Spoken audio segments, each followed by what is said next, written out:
So I wanted to have, I guess, like a little bit of an open discussion with this video about the concept of online censorship, and I want to provide, I guess, the arguments from both sides or whatever here and kind of talk about them because we've seen some pretty unprecedented things unfold on the internet over the last, I'd say, couple of days, really. You know, ever since the whole US Capitol riots happened, ever since that situation unfolded in the first place, it's been an absolute nightmare to be on social media because, you know, you have people on the left who are like celebrating the fact that like Trump got removed from all these social medias, and they're clashing with people on the right who are trying to fight back, saying that they're being censored and whatnot and that their platforms are being taken away from them. And it's been a mess, okay? And online censorship is something that I've been pretty passionate about talking about for a long time now. And I think it's an important concept as we progress further through the 21st century and as technology becomes an even more important staple in all of our lives. Because I'm just going to keep it a $1.50 with everybody here, man. As time goes on, technology is not going to take less of a role in our lives. Like, you're going to see more and more social media influence. You're going to see more and more influence by these large tech companies. The internet, I mean, over the last like 30 years went from basically a novelty that was in its infancy to basically holding the majority of our banking records, the financial institutions run through them, your medical records, government runs through it at this point. Like, it's so important that people, like, their livelihoods literally depend on the internet. I make all my money essentially through the internet in some way or another. Whether it's trading stocks, making YouTube videos, streaming occasionally, making music, things like that, right? It's becoming more and more important, and technology is going to continue to become more and more important. So I think that a discussion like this has become more and more necessary, and I really think that it's actually overdue. I think this is something that, if it could have happened, should have happened like in 1993 when the internet was first being developed. That way, realistically, the mass majority, I guess, of the infrastructure could have been built around the decisions, but that's not really how it's all unfolded here, I'd say. So Donald Trump has been banned from basically everything on the internet. Pretty much all massive social medias have banned him. He's been banned from platforms like Shopify, TikTok, YouTube, Facebook, Twitter, and that's just to name a few of them. It seems like it's growing more and more by the day. Conservatives are fleeing from massive social medias like Facebook and Twitter en masse to use what is considered alt-tech websites like Gab or like Parler, both of which have become increasingly controversial for their quote-unquote free speech platforms, as they like to describe them. Now, the thing with these free speech platforms is apparently a lot of online hate speech, targeted harassment, these kinds of things unfold on these websites. Now, I'm going to go ahead and give a disclaimer here. I have never used Parler. I'm only talking about it from the perspective that's being made out by everybody else, okay? I'm not interested in using Parler. I'm not really interested in using alt tech, but as this whole situation, I guess, has kind of unfolded, these platforms have been kind of blowing up, okay? Including another one called Signal, I believe, has been doing very well. In fact, they were doing so well that when I checked the App Store on my iPhone back before everything else kind of unfolded that I'll be describing here in a second, these applications like Parler were actually topping the list of top free programs, meaning that there was such an influx of downloads that it was beating out social media downloads for things like TikTok, Facebook, Snapchat. So with that being said,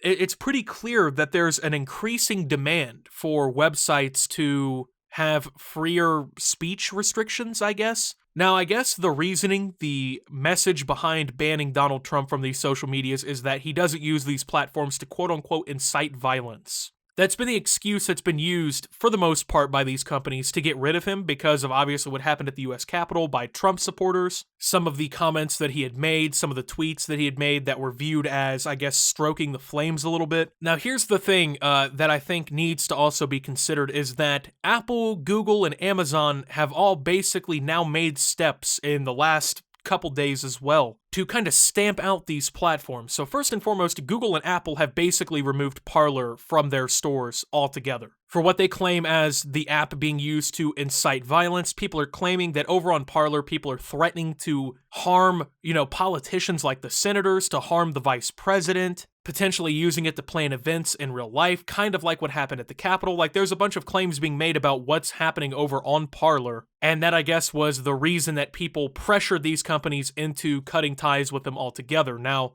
That's one method of shutting these apps down, basically. The traffic influx was therefore cut down because they were removed from the biggest platforms, basically. And then Amazon stepped in. If you don't know, Amazon has AWS, Amazon Web Services, which is basically like web and server hosting for applications, websites, things like that. It's extremely popular. A huge amount of the internet actually runs through AWS, believe it or not, and Parler was one of the websites running on their servers. Amazon was then pressured into cutting their ties and said that they were basically going to be kicking Parler off the servers. And now we've seen as more and more steps have been taken to kind of, I guess, suppress Parler and these alt-tech apps that these right-wing Trump supporters and people who are conservatives are using now to kind of replace their other social medias due to what they claim is censorship. So that's been kind of the argument that's been going around, is whether or not this is moral and whether or not this is legal. Now, first and foremost, people keep making the claim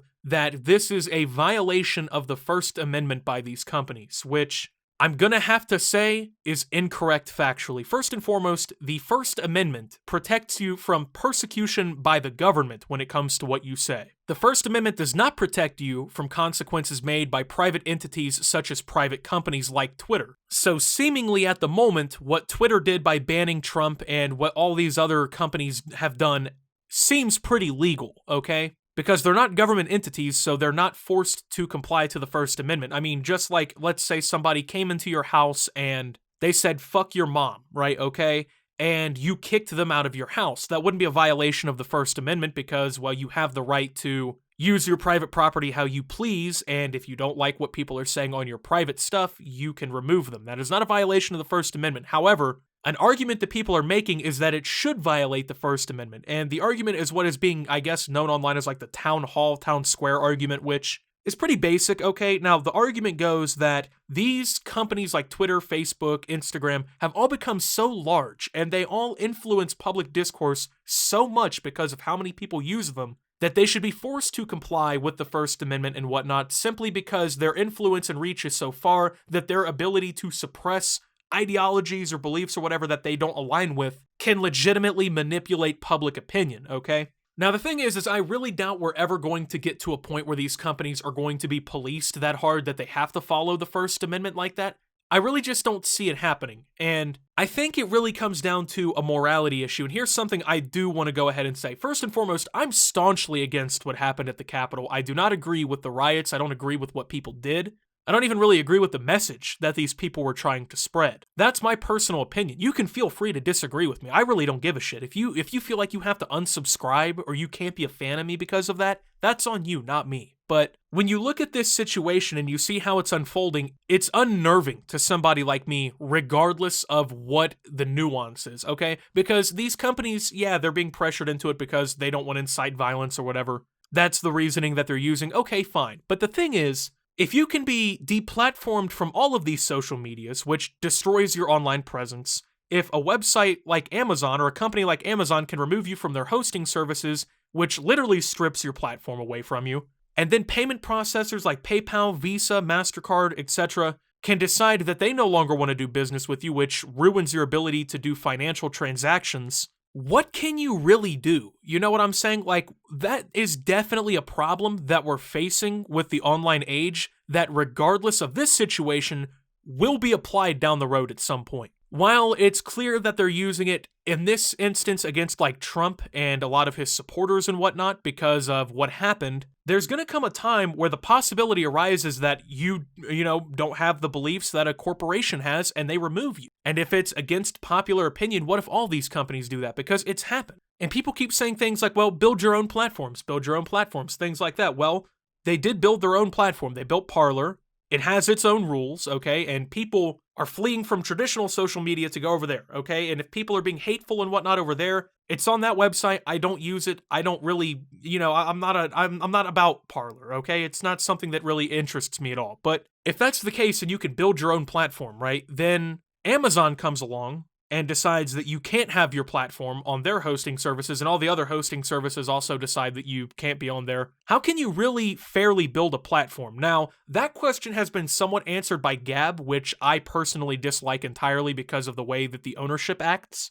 But Gab, what they've done essentially is they've built everything needed for their platform from the ground up, okay? From what I understand, they built all their own servers and everything. They host everything themselves, including their payment processing, all the social elements. They basically built themselves all together. Now, Gab is not that popular, but they did build their own platform or whatever, right? So I think it's gotten to a point where we need to address the possibility that these companies have too much power, okay? Because if you really think about it, like 9 companies can determine if you have an online presence or not. Google, Facebook, Amazon, Apple, PayPal, the other major payment processors, they alone control, in all reality, like 95% of the internet, indirectly, because of how important they are, how much they built themselves up. They're monopolies. And if you disagree with them, the possibility that they can take you down is scary, regardless of what's happening right now. I think that this is an issue that people need to think about beyond just this. Once again, I don't agree with what happened. I don't support those people for what they did, but I think the concept of,